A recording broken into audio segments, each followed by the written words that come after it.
Okay, we are live. It is 6:10. It is the final day in June. Well, almost. Anyway, we are Hey Chicago Sports coming to you live. Anyway, you got information. Go. Yeah, we're gonna try to Say it. we're gonna try to get this broadcast in before the Cub game. Cubs play at 7:05 today. We got some information. We're a lot of Cub stuff, but beforehand, if you watched our last show, we kind of mentioned some stuff again. You know, anti-Cardinal and with Molina and Hayward. We're gonna get into Hayward stuff a little bit later, but. Right after our last show, we went through some stuff, and I'm only going to spend about no more than 5 minutes on here. So you could look at the clock, and after 5 minutes, shut me up. Okay, yep. The great Molina has got 9 Gold Gloves. Okay. Again, there is a process in which individuals have to be nominated and have to qualify in order to win a Gold Glove. Okay. I'm just going to go real quick. Molina won in the years that he won. In 2008, okay, there's a National League. There's 15 teams in the National League, correct? Am I right? 15 teams. In 2008, when Molina won his first one, only 5 catchers qualified. So, and then including him. So he had to beat out 4 guys. Okay? In 2009, 7 guys qualified, including him. Okay, so I'm going to subtract him and let you know. In 2010, he had to beat out 4 guys. 2011, he had to beat out 5 guys. 2012, he had to beat out 6 guys. Okay, in 2013, he had to beat out 8.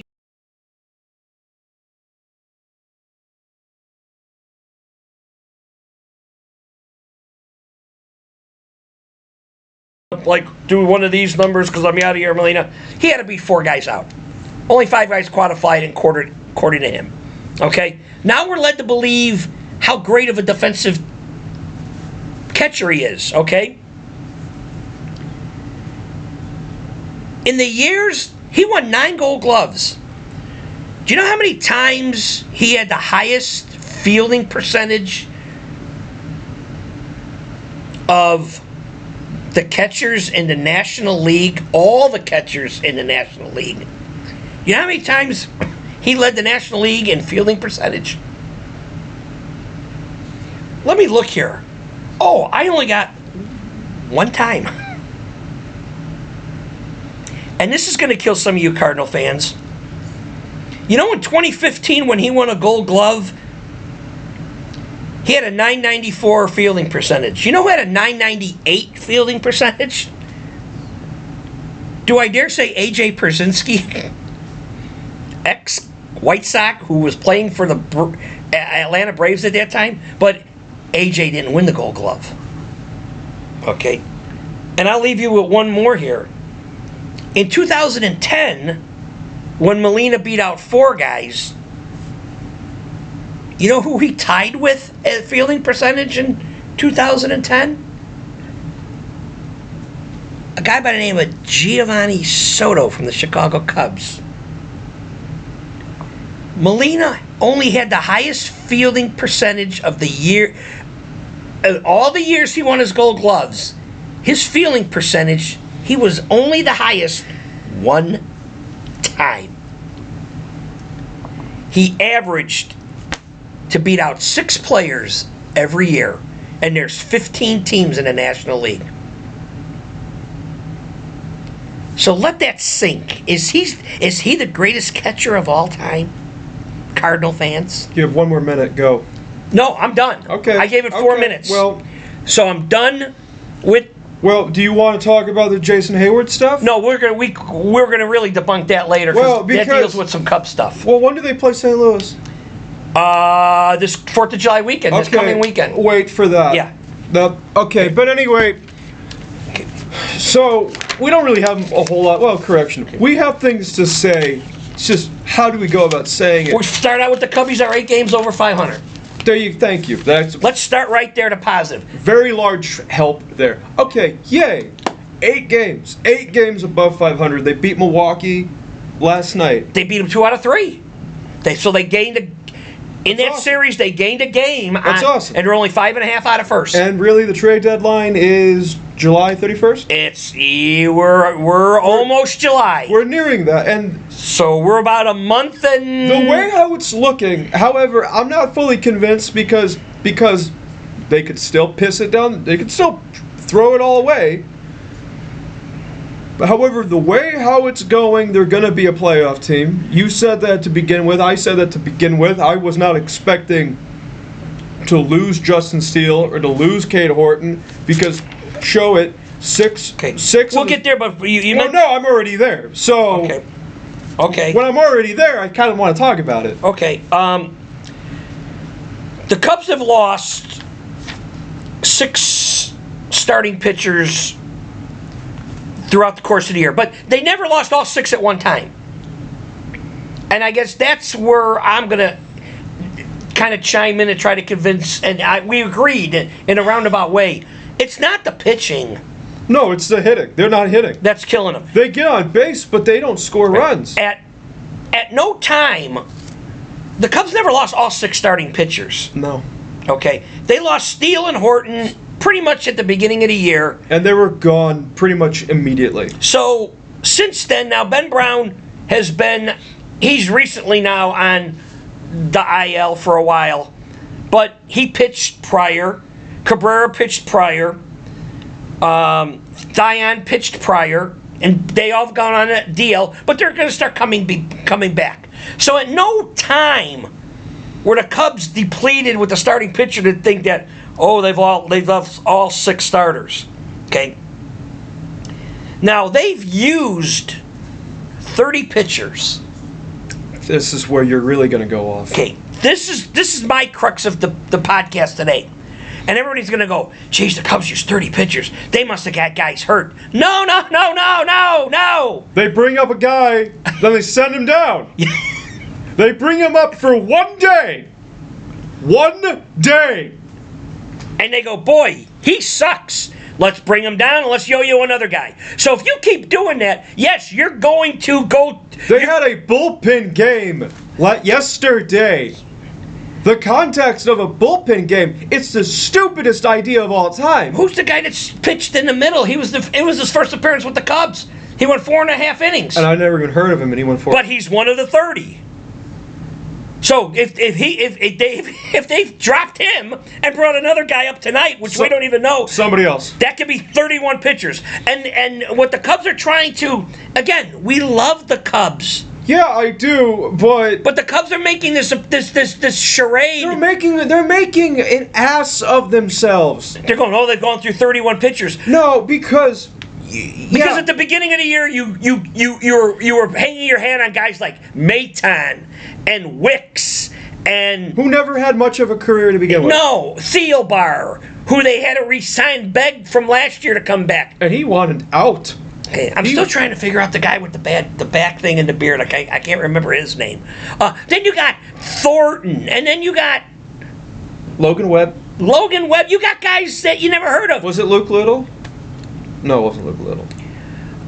No, but Luke Little played this year, and I think they dumped him and brought a guy up. He's one of those 31 yo-yo No, guys. I'm thinking about the guy that you were talking about. No, the guy with the big beard, with the back I know who you're talking. Yeah. I know who it is, but I don't know his name. But this charade that the Cubs have gone through 30 pitchers because all of them have been hurt is ridiculous. The only ones who are truly hurt. But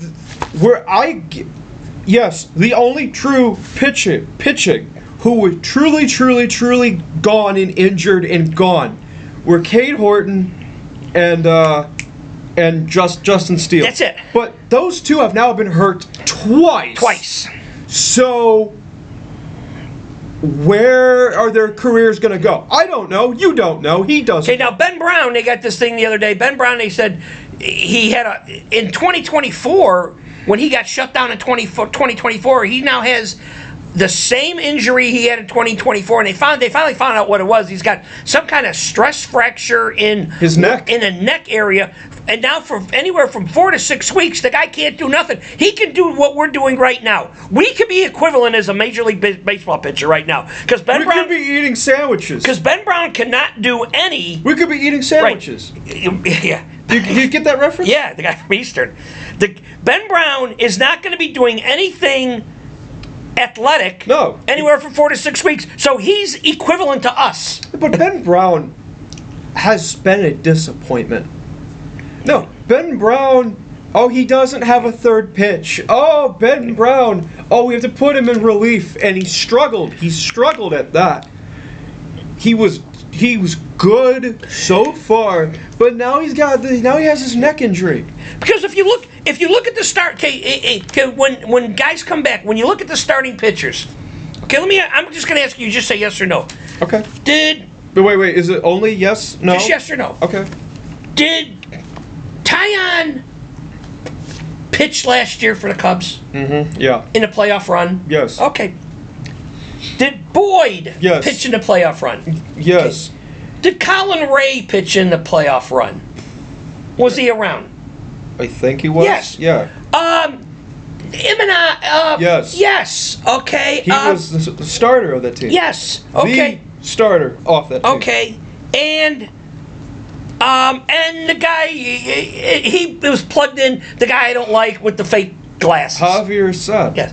So, it's the same team. Thank you. You know what the problem is, ladies and gentlemen? They're not hitting home runs. Ball. They're not.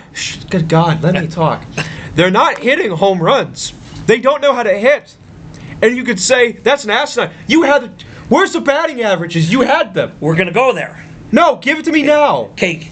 So this nonsense about the Cubs pitching. All right. Batting averages. Okay. The Cubs' 6 regulars are batting below 240. Not even 250. Not 241. They have 1, 2, 3 of those guys. 3 of them are batting below 230. And then they got one guy who's not even doing the Mendoza line. Okay, and if you don't know what the Mendoza line is, there was and MLB made this. You could look up what the Mendoza line is. There was a shortstop who played for Pittsburgh, Mario Mendoza. That's what it was? Yeah, he's a lifetime 200 hitter. So they call it the Mendoza line. If you're hitting below, yes, and I'm not making this up in any way, shape. You can Google this. Was this like when they were good in the 70s? Yeah. They had everybody, and they had a great shortstop who can pick it. It was Mario Mendoza. So when you're hitting below the Mendoza, if you're a baseball purist, as I am, and you say you're hitting below the Mendoza line. So Dansby Swanson is this Mendoza guy. He's hitting below the Mendoza line. So he's not even Mendoza. No. And I'm going to go one step further. The golden boy that everybody loves to hate was 0 for 10 in the Brewers series. Now, he walked 3 times, but he was 0 for 10. I'm going to watch the Padre game tonight. Okay? No, I give crap to Swanson, but Swanson played amazing against the Mets. Did you know? I didn't realize Swanson got some big home runs against the Swanson leads the team in RBIs from the 9 hole. Are you kidding me? He's got 46 RBIs. He's got more RBIs than anybody. How are you a playoff team? If the guy batting 9th, and the whole year, all we're hearing is like how bad his he is with men on base, how bad he is with batting average. How? If the guy can't stand, he's got 17 home runs, and Happ has got 18 home runs leading the team because he hit one the other night. All right. And when if you watch the Marquee Network, they come up. We're telling you all these marvelous stats. That's what Marquee Network does. If you don't have it, the Cubs are leading Major League Baseball in walks, runners on base. Okay. You got a 9th hole hitter who's got leading the team in RBIs. But when men are on base, then the one difference. There's 2. Well, they played the Mets. No, I'm not talking about that. I'm throwing that Swanson thing here. Swanson got hot against the Mets, and the Mets have lost 7 in a row. He beat the shit out of the Mets. He played good against the Mets, and I'm glad that he did in a doubleheader, critical doubleheader. Continue. The difference of 2025 to 2026 is two differences. Kyle Tucker and hitting the home runs collectively as a team, as a unit. They don't have Kyle Tucker, and overall, 1 through 9, they're not hitting the home run baseball. They're not doing that. Last season, everyone wanted to tell you and me, oh, look at their sabermetrics. Oh, look at the wins above replacement. Oh, look at the run differential. Oh, look at all this other crap. This useless crap. It's the same team, except for one person. And they're not playing good really at all. Yes, they're a playoff team. Yes, they're 8 games above 500. But if your 9-hole hitter, it's not Kyle Schwarber. It's not Moises Ballesteros. It's not a designated hitter. You have a 9-hole hitter. What's Dansby Swanson's batting average? Before we aired today, we looked this up. Decimal point 190. 190. Yes. And he has more RBIs than anybody on the team. Yes. So not Alex Bregman, who you just had to have. It's not Pete Crow Armstrong. It's not Nico Horner. It's not Carson Kelly. It's not Michael Bush. It's a guy who is 32, 33 years old, hitting 190. But he had 11 of those RBIs in the Mets series. That got him to over the hump. That doesn't make it better. No, he got hot in the Mets series, right. That doesn't make it better. Because that's not a playoff team to me. They played the Brewers, and, the only guys, with the home run deal here thing, the only guys that were on pace to get close to their home run last year is the guy we can't stand with the 3 letters in the alphabet, and Happ. Carson Kelly's going to get nowhere close to what he hit home runs. No. Michael Bush is going to nowhere come close. Okay? Bregman won't. Bregman won't. Shaw won't, because Shaw don't play. But you know what, Shaw? Again, Shaw only has 4 less RBIs than Alex Bregman. Okay. Suzuki got a big... Suzuki could. He got a big hit yesterday. And that's the guy they want to shop around. But as you always said, it's the home run stuff. They're not even... No, that's what it is. And I bring it up, and it pisses me off so much. Because Craig Counsell has not taught any of these people how to properly hit a baseball. No one in this coaching staff has taught anybody. Because if you're getting on base, and overall, those batting averages that you have shown, none of them are very good. No, and we'll be specific. Amaya, 227, Happ, 224. The best one out of all of them is Peter, who's hitting 279. But he dropped 11 points in this Brewer series. But it took him 4 years to get to 279. And I still say he still won't hit 250. By the end of the year? No. You're on. I'll bet you. You're on. The Padre guys are going to just, in this series, and you Cardinal fans out there, it's the Padres and the Cardinals, the 2 teams that are chasing the Cubs for that last wild card. This is this week. Padres, Cardinals. And you don't think St. Louis will make it? Of course not. Explain. Go. I hate the Cardinals. No, that's not an argument. Okay, the argument is I think player for player, the Padres are better. Player for player, the Padres are better than the Cubs. Thank you. They are. Tatis, Machado, Arise. The guy from the White Sox who's having a great year. Oh, is that oh God. It's not Jake Berger, it's the other guy. The left-hander first baseman and Vaughn, Andrew Vaughn. No, it ain't Andrew Vaughn. He's with Milwaukee. Oh, I don't know who the hell it is. I want to say Shields, but it's not Shields. Sheets. It's Gavin Sheets. Okay. And there was talk of the Cubs trying to get him in a trade. I wanted him in a trade. And it never happened. Okay. And Chenoweth and the Padres, the pitching staff is healthy. Okay. And when we're talking about that, because if you look at and I wrote these guys, I wrote these down. The teams in the wild card hunt. Okay, it's the Cubs are holding the 5th spot. The Cardinals got the 6th spot. Cardinals are in. But after that, it's San Diego, and then in order, Miami, Washington, and Pittsburgh. Those teams aren't going to catch anyone. Exactly. It's going to be the Padres. If there's any team to do damage, it would be the Padres. So when I'm saying the three teams that are going to fill the last 2 spots for the wild card are going to be the Cubs, the Cardinals, and the Padres. Okay, but baseball has the longest season ever. You play 162 games. Once upon a time, the only way to make the postseason was to win the National or American League, and you just played in the World Series. And then they opened up the playoff tournament, and you had to be first place, win your division, make playoffs. The stepping stone of going from a first place team to a 6th place team, and then getting hey, yay, we're 6th place, yay. I kind of expect the Chicago franchises, both of them, in those parameters, to make the playoffs every individual year. I expect Philadelphia and the New York Mets to make the playoffs nearly almost every year under those circumstances.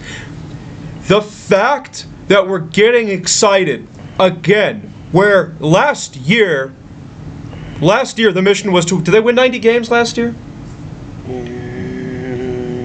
No. Or did they? 92, I think. Maybe they did. Okay. 90. I think they did win 92 games. So the mission was last year to win 90 games, which they achieved. They made playoffs, which they achieved. But then they failed against Milwaukee. Okay, so you still struggle against teams within your division. But in a laughable amount. But MLB has put this thing together because right now, the teams that I mentioned that were out of it right now, San Diego, Miami, Washington, Pittsburgh. Pittsburgh's within like 2 games of... I could see Pittsburgh getting in because they have pitching. But Pittsburgh's 2 games for the wild card team. But if they didn't have this setup and Pittsburgh had to win the division, Pittsburgh would be waving a white flag right now saying, there's no way we can't. And baseball, then there would be no reason to watch the Pittsburgh Pirates. That's why they did this. Because in many cases, many races, many teams would already be eliminated. True. And there would be no reason to turn on any baseball games other than your local stuff. You know, last year at this time, the White Sox would have been done. Last 3 years. And we haven't thrown any, but the White Sox are in first place in their division. Okay. And there's only a difference of 3 games in the win column between the Cubs and the Sox. If all you have to offer, and I said this last night watching the game, if all you have is Nico Horner, I'm sorry, you're not gonna win a World Series. Well, Nico Horner's only hitting. I like Nico Horner. He's hitting 242. He's hitting almost 70 points less. If all you have is Michael Busch, you're not gonna win a World Series. All you have is Pete Crow Armstrong? Sorry, you're not going to win a World Series. We brought this up yesterday. You're not going to. For all you Pete Crow Armstrong lovers out there, who would you rather have leading off?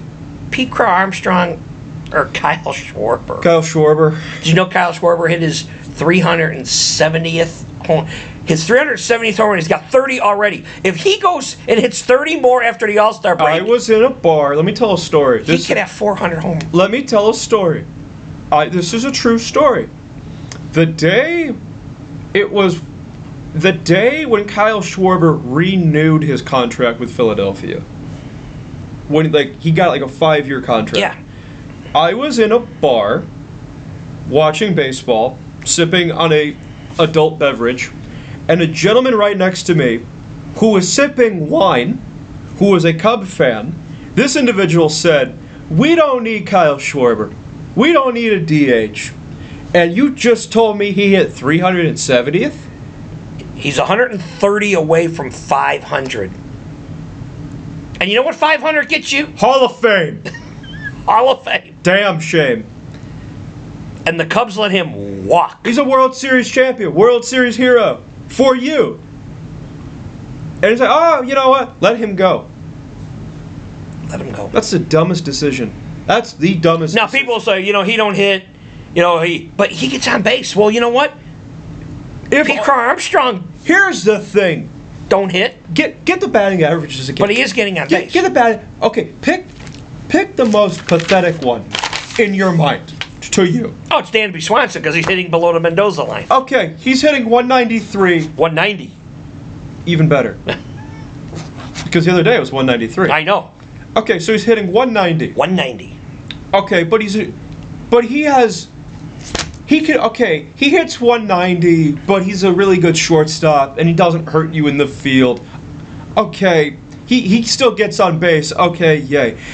If Michael Busch, who's hitting, let's go with the corner positions. Michael Busch is hitting 236. Okay, Michael Busch is hitting 236. And the other guy, and Bregman is hitting 239. Those are your corner guys. And they play every day. And those are the guys, first and third, supposed to hit. And you expect them to play And they're every your day? power guys. Okay. If Busch and Bregman were hitting what they're hitting, but they had 40 home runs apiece, it would be a different story. But it's not. If they were what they were last year at this time, the Cubs would be different The story. Cubs would only probably be a game out of first and be comfortably in the wild card. Because, truthfully, if you're bringing up 30 pitchers and just dropping them back down, you're not developing them. You're not giving them a fair opportunity to do anything. I think that's a charade. I think that's a Cub deal to tell people, see, we're hurting so bad for pitching, we're doing this yo-yo stuff. Okay, but Maton has not been hurt. Now Milner, Kobe Milner is hurt. I don't want to laugh about it, but apparently, how did the Cubs not know this? He had an appendicitis. Okay. Well, you're the health teacher. You tell me what that is. It's your appendix. Kobe Milner had the wherewithal to say, my side is hurting so bad. He drove himself to the emergency room. Oh, wow. They took him right up to the emergency room and took his appendix out. And He's that sidewinding left-handed. No, I know who he is. I'm just trying to envision a professional baseball player having the wherewithal to do that. Okay, so he did this, and what else? Well, now he's out for a while, but he's not. He's the Cubs. But you've made a comment. But I'm thinking if the Cubs didn't know, he's on a road trip and he's with the organization. Why didn't they help him? The story goes, he drove himself. You would think the Cubs would take care of him. He would call the trainer and say, hey, listen. Or a roommate. Yeah, I'm having so much damn pain. Take care of me. No, he drove himself to the emergency room, and they said, hey, you got to have your... No, that's the worst. No, I'm actually angry hearing that. That's the worst story I've heard in a good while. Because that's a clear-cut indicator on how the Chicago Cub baseball team is ran and operated. Maybe, just maybe, no wonder why everyone is getting hurt. Because if that's the case, because if that's the case, because they were on the road, because the Cubs have come back off the road, and he had this done a couple of days ago, and they were in Milwaukee, and before that they were in New York. But did he do it in Milwaukee or New York City? I don't know. But they finally announced it and said, well, Kobe Miller's on, and they said the story yesterday. But it wasn't in Chicago, so he had all this stuff done on the road. That's probably not his primary doctor. And then they probably, shipped him to Chicago afterwards. But how would you not? Oh, yeah. My God. But to the point is, we want to let them believe that, okay, now he's one of the relievers and the only other reliever that I know is Palencia as far as the relievers. All the rest of those guys I don't think have gotten hurt. No, not really. Correct me if I'm wrong. They haven't lost 20 pitchers on the DL. Okay. I know I'm jumping 3 months down the road. But if this team makes a playoff, which they most likely will. But if they make it, how far do you see them going in postseason? I'm not trying to create an argument. I'm just genuinely because I see them winning one round. Maybe two. Well, yeah, because they're not. Well, look at the teams that are ahead of them. They're not better than the Phillies. They're not better than the Braves. They're not better than the Dodgers. No, but they did beat the Phillies before. Yeah. Yeah. And they could beat the Cardinals. They can beat teams. But they beat the Phillies when the Phillies were losing and they were a disarray, and now they got Donnie Baseball running the show. And you know what? The Phillies are only 2 games behind the Braves now. They were like 9.5 games behind the Braves. They're only 2 games behind the Braves. I would rather play the Braves than. So it could be in a week or two. They could flip flop. Yeah, they could. And the Phillies could be in first, and the Braves can be But you didn't. in second. Okay, but the Holby Milner story is. Yeah. That's not good. No. No, because no one knows how to hit. You can't keep anybody healthy. You're winning games that you shouldn't be winning. They shouldn't not have beat Milwaukee last night. The Brewers had the bases loaded, nobody out with a 4-2. All they needed, they got a run. They did 4-3, and then Sanchez, the catcher they got from. Why was he catching? Where was Contreras bat pinch hit earlier, so they had nobody else left, and then Sanchez hit into a double play. A 5-4-3 double play, and the game was over. And what's his name? Jacob Webb got his first. See, that's the other thing. These guys have been pitching forever. It's his first career save, and you're a reliever. If you're a reliever, you're a reliever. But you're not a closer. You're not a setup guy. That's a whole different. And the other sidebar of it, there may not be a season next year. But anyway, do you have anything more to say about the Cubs? Because the Bulls just had the draft. Yeah, the Cubbies play today. They're going to start playing in about 20 minutes, and we're going to kind of wrap things up, but I got nothing else to say about the... Do you want Holby Milner to be the thumbnail for the video? Because I can get an image and... Well, I don't know if our people out there, if they saw Holby... Well, it'll be a Cub pitcher. But yeah, you said the NBA, Because, I mean, they just finished the draft, and from my sources... say that Portland, the hire that they had from Portland to be the coach was a decent selection. Speaking of Portland, John Morant got traded to Portland, so... I hate the NBA. So you're asking the wrong guy. Well, you didn't always hate the NBA. Well, because, back in the day when the NBA draft was the NBA draft, and you guys, you had guys like Ewing, Olajuwon, Jordan, Miller, John Stockton, Shaq. You got all of these guys that played 3 and 4 years of college, and they were organizational game changers the minute they got drafted. And you would sit there and go, the first round is all 32 guys are studs.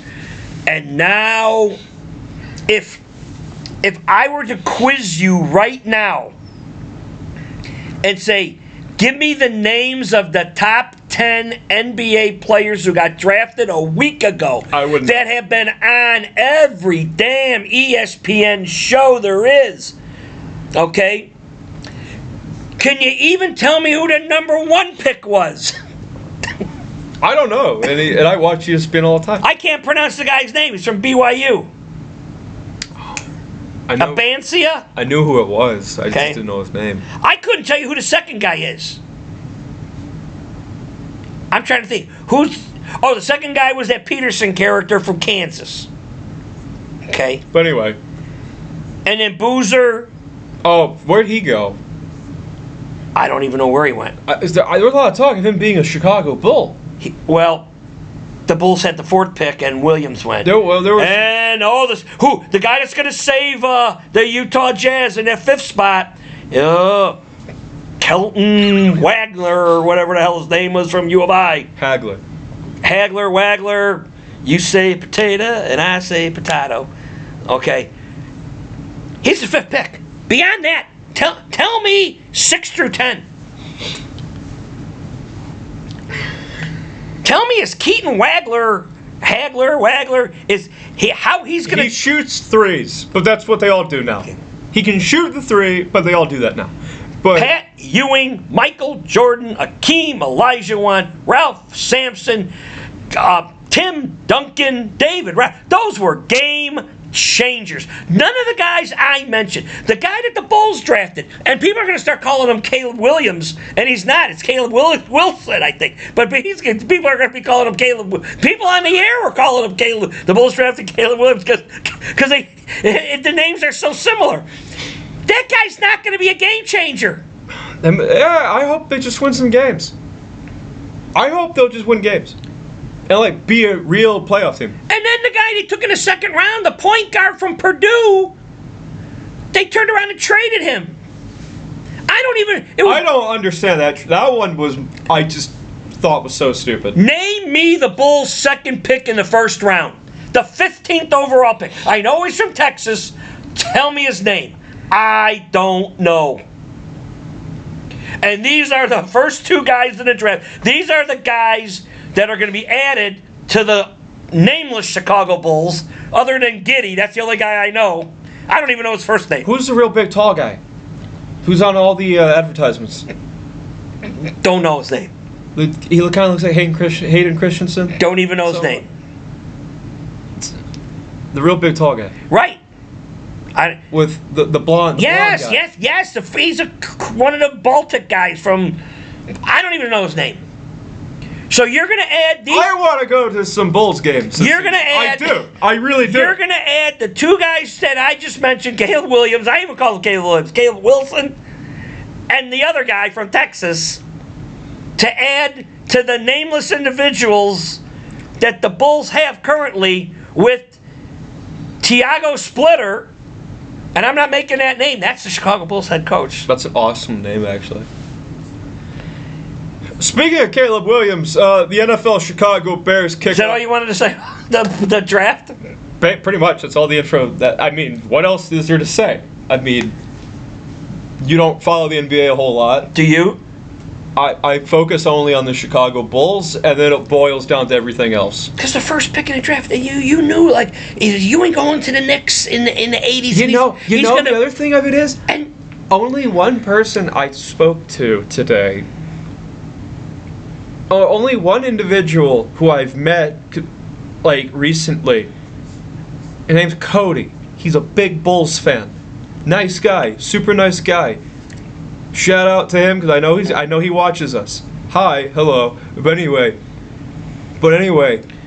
other than him, I don't know anyone here spoke about the Bulls draft. It wasn't on the radio. And it wasn't on the newspapers. And before we go with some Bear stuff, I'm just going to leave you with this, and this is the last time that's the last thing I'm going to say about the NBA is the guys I mentioned. Oh, they're all Hall of Fame.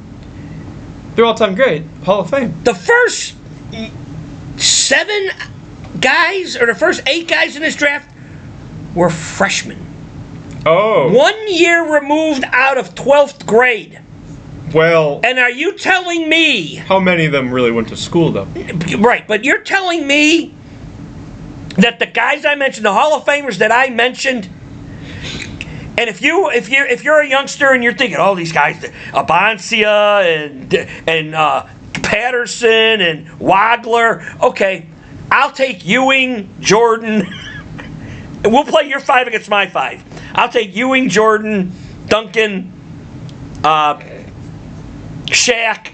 Oh, put Kobe Bryant in there too, since you got Shaq. Magic and Bird, and you can have all these great number ones now, and you know what? You won't even get the damn ball inbounded. No. No. You won't score a point. Well, you would, but... Because people are blowing smoke up the dress already and saying, yeah, this Brunson guy is a Hall of Famer. From New York? Yeah. Yes. Yes, no, he's a Hall of Famer. He's not Derrick Rose. Derrick Rose isn't much of a Hall of Famer either, and I said it. Correct. There, I said it. That's my point as well. I think Derrick Rose is better than Brunson. In his prime? Did Brunson ever win an MVP? See, I don't know. But they're saying that he's the most overvalued. He was a second-round pick in the 30th. How dare you could go with all these tales. Because if Derrick Rose, and I say this as a Bulls fan, if Derrick Rose were to make the NBA Basketball Hall of Fame, it's only because of his story. It's not really because of his playing. But anyway. And you youngsters out there. That's my opinion. And I said I was going to shut up. But you youngsters out there, you could have your Jalen Brunson. But you know what? Google some footage of Bob Cousy. And, Jerry West is the logo. Oh, boy. The guy that... We're going with Bob Cousy. We're going some ways back there. But if you think that Jalen Brunson is a Hall of Fame... People, Jerry West is the logo. Yeah, it's tough to argue with that. And I don't think he wanted to be the NBA logo. It just happened. But the NBA's over. But here's the thing. First Take and all these guys, they never show any baseball highlights. No. They're just, and now tomorrow morning, because like you said, the Ja Morant trade, that happened at 4 o'clock. That is going to be... That's the only talking point on the NBA talk. Tomorrow. But anyway, just one final thing about the NBA, then we'll go to the Bears. Yeah. When Jerry West was still alive, there was rumors of the NBA possibly changing the NBA logo, and Jerry West said, "Well, if you were to do it, here's the five guys I am fans of, and you could use them as the NBA logo." And the NBA didn't take his request. No, they didn't take his request, and then that's when Jerry West is like, "Okay, these are the only 5 people who I like, who are like." Worthy enough to be the logo. But anyway. Before you get real quick with something spurred me just to piss off more Cardinal fans. ESPN had a thing today about the 5 most memorable World Series home runs. They were walk-offs, not to win the World Series, but to win a game in the World Series. And here, I wish I had some tissue for you Cardinal fans to wipe your tears off. But the go crazy, guys, go crazy. That didn't make the top 5. You know what you did do? Carlton Fisk. And you say that made his career. It did. Well, more so made his legacy. The guy I couldn't stand, and I think it was all orchestrated, was the Kirk Gibson one. I think that was all orchestrated. That's in there. The Joe Carter. Now, Joe Carter's was a true walk-off to win a World Series when he was with Toronto. Okay? And then the Bill Mazeroski one, and then the other, obviously, it's the Bobby Thompson home run. But Cardinal fans, the Ozzie Smith go crazy, didn't make the top 5. Did David Freese make the top 5? David Freese didn't make the top 5. So, okay. The Bears. Finally, thank you. Because we can go back and forth nonstop. Yeah, we got about... There's a clock right here on the thing. I can't see that. Okay, well... That's why I make reference to the board. The Chicago Bears, they're having their training camp in a couple of days. The preseason begins within six weeks, roughly. NFL preseason. 4 weeks. Oh, even late July. Okay, even better. July and August. Okay, even better. And now they only play 3 preseason games? And that's still too many. I always liked 6. But, what? I like football. But anyway. And we had dinner, and we were talking, kind of arguing back and forth about just hypothetical scenarios of Chicago Bear. And, we don't really have a lot much to say, but really, because we didn't write any of this down for the Bears, but yet, how many wins?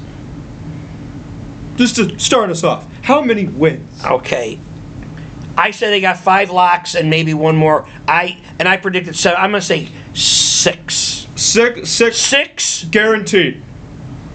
5 guaranteed. 5 guaranteed. And they're going to steal one somewhere else. So if they get 3 more playoff team, they can do that.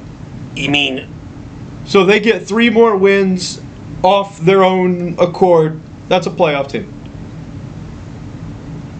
You mean if they win? Okay, Oh, 9. Jesus Christ. No, don't do it. 9 and 8. 9 and 8 may not get them in the playoffs. No, I mean I didn't know what I said that was so. Okay. Had you all? But you got them at 9 and 8 going into playoffs, and that may not happen. No, I never said that. You just said if they get 6 and they win 3 more, they got 9. They're going into playoffs. No, I meant to say if they get 10 wins, they're a playoff team. 10 wins will get them in the playoffs. They're not. 10 or 11 will make them. Yeah. They're not gonna get remotely close. If they played in the AFC East, 9 and 8 could get them in. But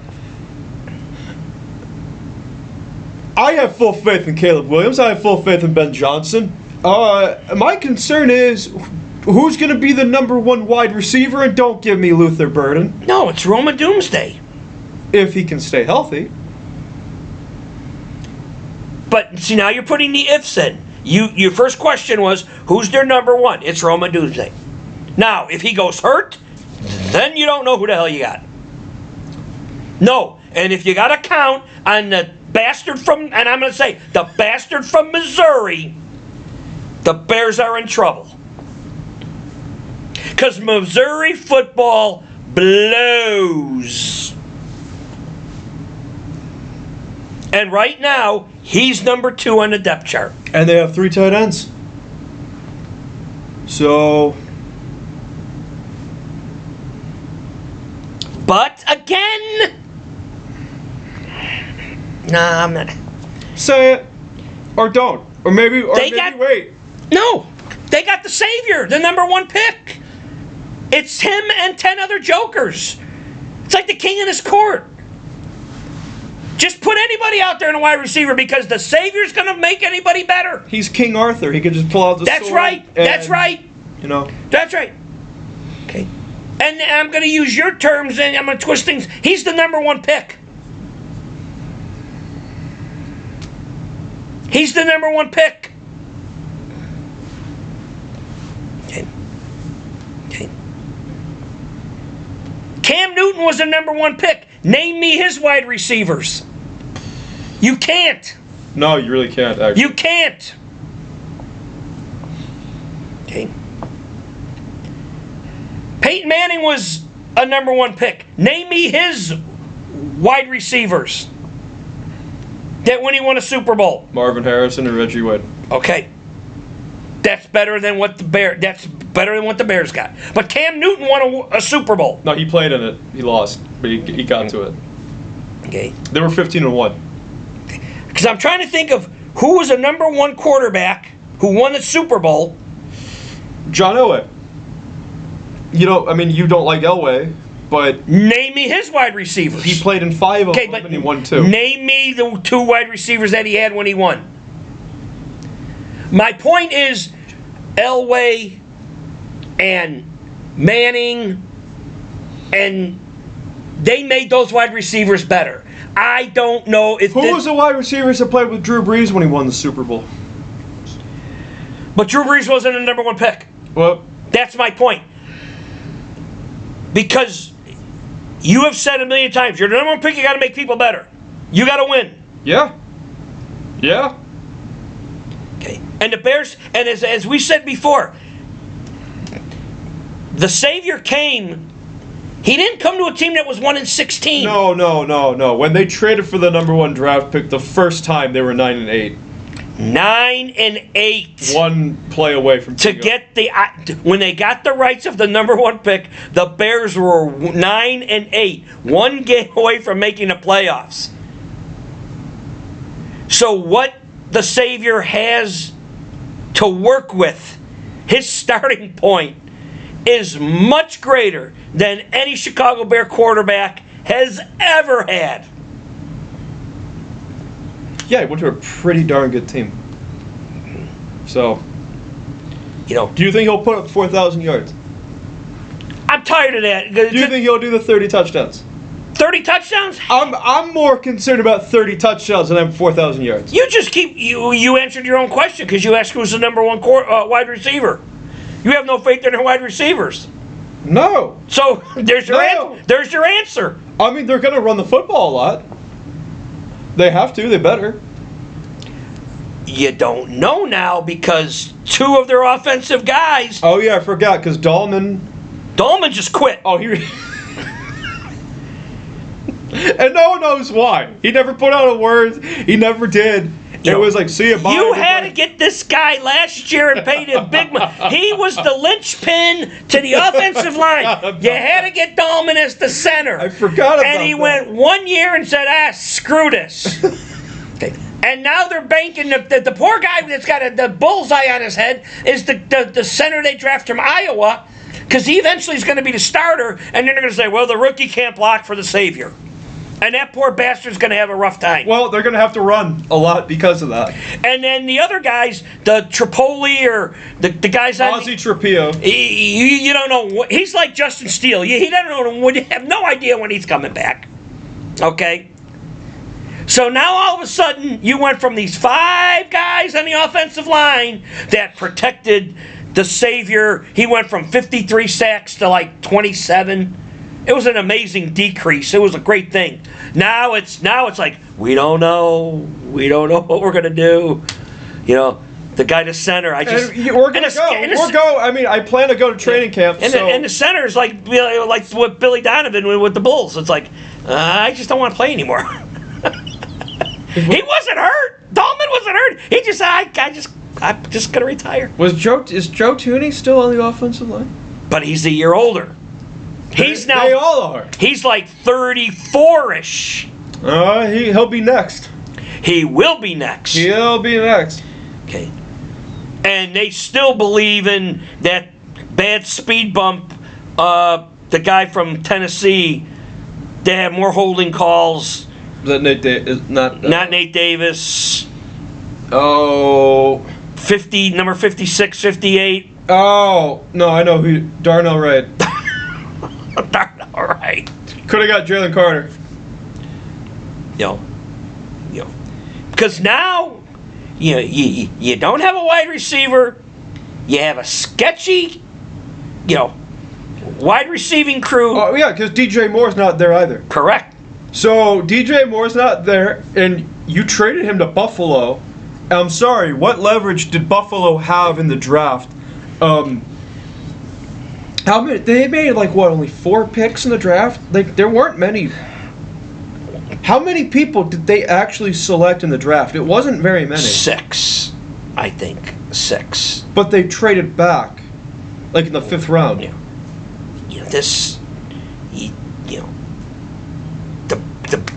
Who's gonna play safety?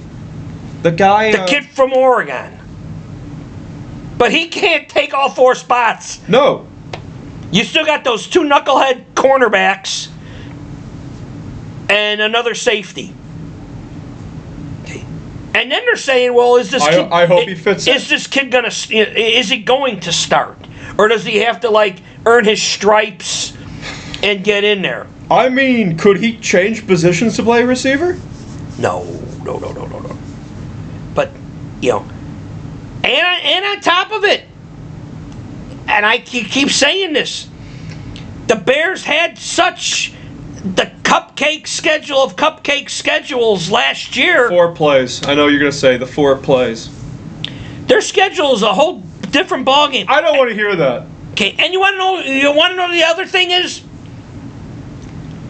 The sizzle on Ben Johnson in year 2. I'm going to remind everybody, in year 1, a hotshot head coach. Oh, it can go rich. It can become Rich Kotite. But Nagy, everybody wanted Nagy's ass out. Nagy was coach of the year his first year. Well, Ben Johnson wasn't. And Ben Johnson had the team that got the number 1 pick and had a 9-8 team. Nagy inherited Mitch and the other saps and ended up being coach of the year.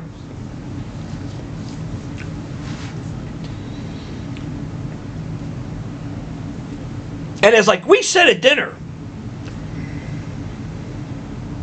Mitch, Pace, and Nagy went to 2 playoffs. And all 3 of them were the three stooges. And everybody said... If you lived in the state of Illinois in the time when Ryan Pace was a general manager of the Chicago Bears, it was non-stop. And he was GM for a long time, actually.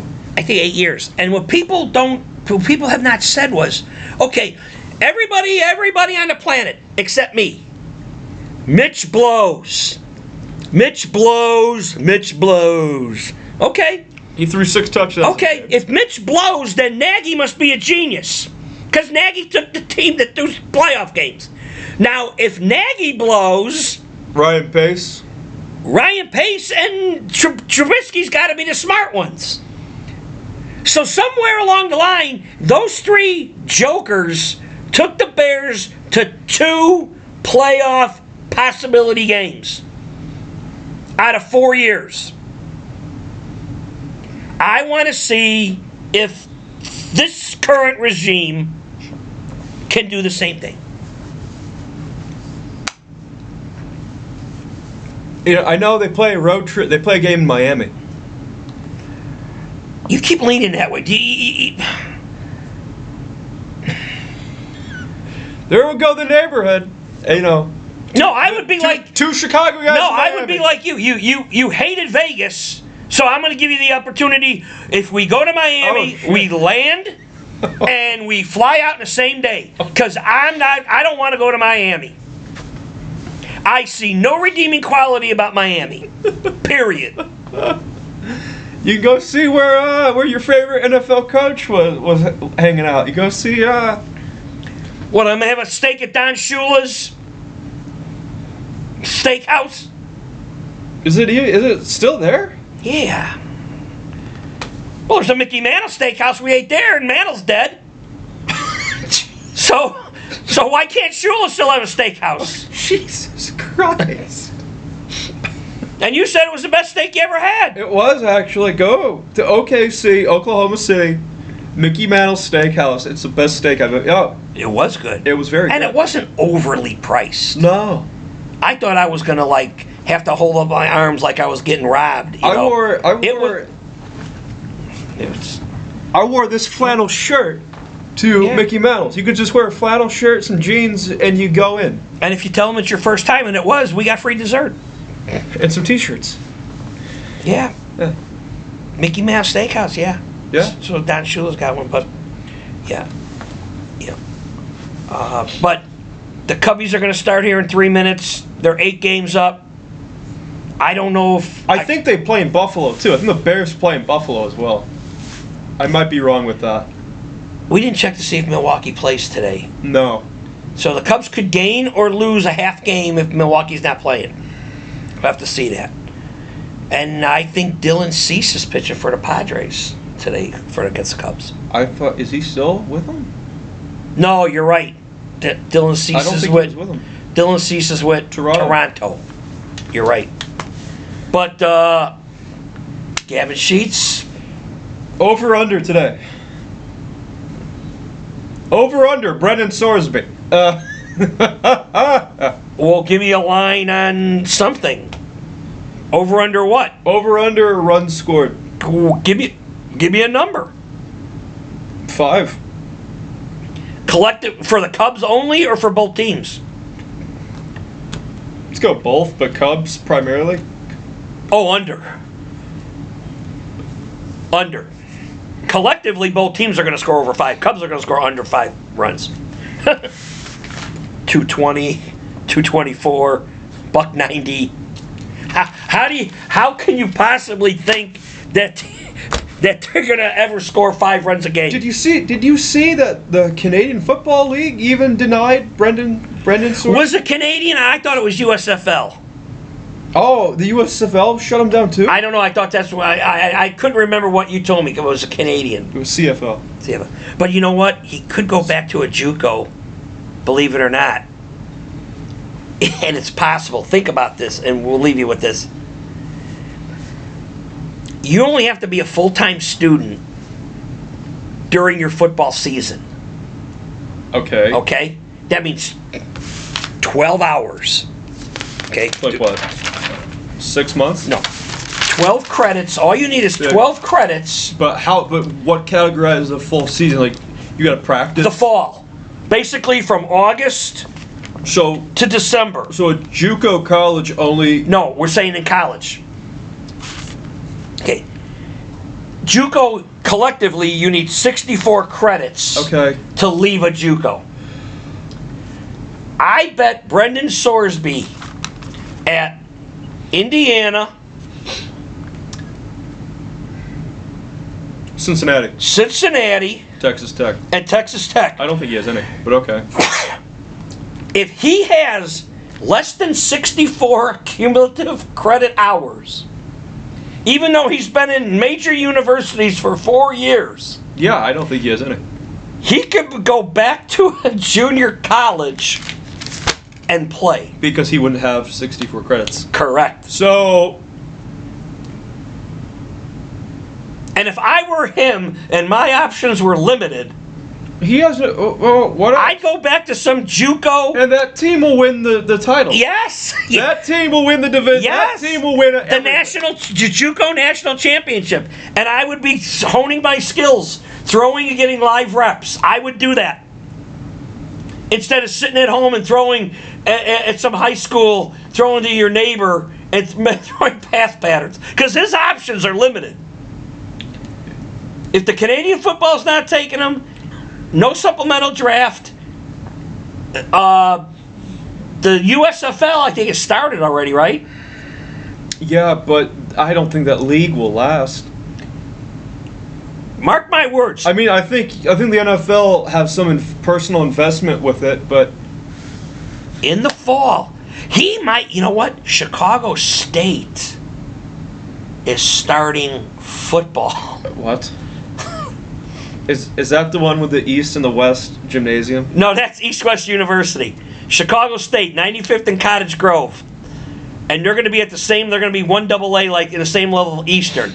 I bet Brendan Sorsby could march on their facility and say, you need a quarterback? Well, Chicago State has a bad track record, don't they? Yes. Don't they have a sketchy? I got to find out who they're yeah. But that's one thing I'm going to do when I'm going to shut this off, because I just remembered. Chicago State is starting football. I don't know what conference they're in, but Brendan Sorsby could go to a school like that and say, screw it, I'm going to play football. You know, it's really, And then enter himself in the draft. you know, it's really surprising. Does UIC or UIS have a Chicago? Do they have a? UIC does not have football. UIS doesn't have one either. Here in Springfield? Yes. No. They don't have one. No. No. No, I mean, like, you think that they would, because there's Like Milliken. Milliken would take, Milliken, Illinois Wesleyan, but those are all Division threes and stuff, and those schools don't want that nonsense. But a JUCO, some If you're- bandit ball JUCO, ain't there that place, Last Chance U? he'll. They took it off Netflix, so he can't even do that. But is Last Chance U still there? I question how real that it is. Or he could go to that school in Ohio when they duped ESPN and said, the game of the week. BS. It's called Bishop Sacramore. BS. You know the name? Bishop Sacramore. And the guy who, there's a documentary about it, and it was funnier than shit, because they got troubled youth individuals, and Guys, but they're 25, 26, 27. not all of them. Not all of them. But they had guys that old playing on the football team against high school kids. For a full complete 53-man roster. Yes. That's what they did. And they played IMG Academy, which is like one of these super crazy, highly advanced, like Ivan Drago sport Prep schools. Prep sporting. It's supposed, Sporting, compounds where JJ McCarthy went to. That's where he graduated from anyway. But anyway. And it was the game of the week on ESPN. 55-0. And the high school kids beat the piss out of these They lost 55-0. sketchy Bishop Sycamore, and where the guy Out of Ohio.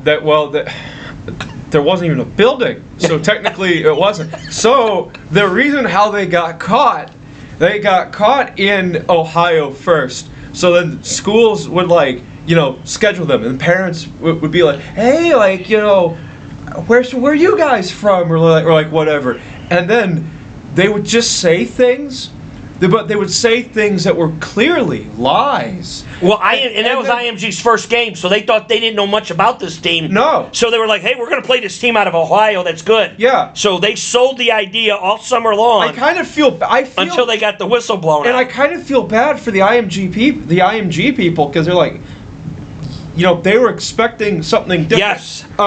They probably passed on a real legit team to play this. Yeah, and I kind of feel bad. And they got duped. But anyway, well, I gotta give credit. It's an amazing pyramid scheme. But anyway, so the guy, look this up. This is true. It's called, the documentary is called BS High, Bullshit High. That's the name of the documentary. If you have HBO or any streaming service, I think it's on there. But anyway, they interview the guy, like the head ringleader, the number one guy who did everything. And anyway, he genuinely thinks he did nothing wrong. It's where they'll sit him down and be like, hey, did you do this? Yeah. Why? Well, no, I don't know. I didn't know how old these kids were.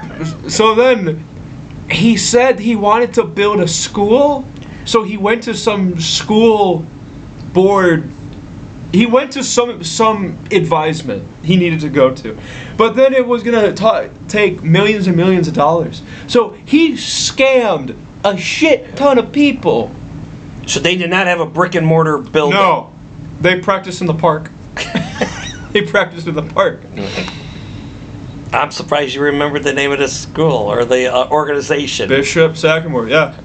So take a look at that. All right, the Cubbies are going to be on. Hopefully they're going to continue this.